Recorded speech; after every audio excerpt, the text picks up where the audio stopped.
In the last episode, Jerry and I removed the old crusty, rusty rear reinforcement bar and installed this freshly restored new one. There's one last thing to do before we begin the painting process. My name is Erica. I don't really know what the hell I'm doing, but we'll figure it out as we go. Here we go. And this is the DIY Del Sol restoration project brought to you by Resin Auto Co.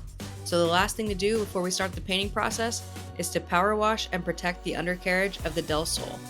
I already had this pressure washer, and I bought the Ryobi pressure washer broom for my driveway and for washing the undercarriage of the cars. Super satisfying to watch and to do from the ground view. Minus all the water blowing in my face, just ignore that part. I'm not sure if anyone's ever done this to this car in its 30 years of existence because a lot of dirt and gunk got blasted off during this process.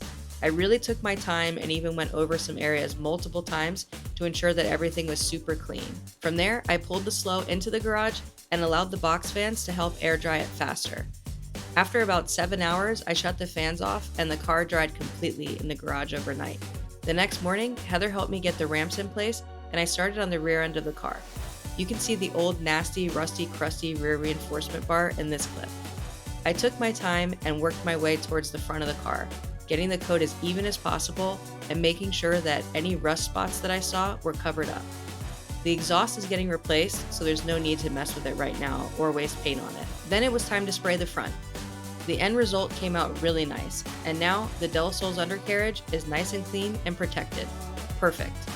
If you're looking to do this to your car, I used Eastwood's Rust Encapsulator Plus for the paint. I'll leave my affiliate link to it in the description of this video if you're interested. Thanks for watching and stay tuned for more upcoming videos on the DIY Del Sol restoration project.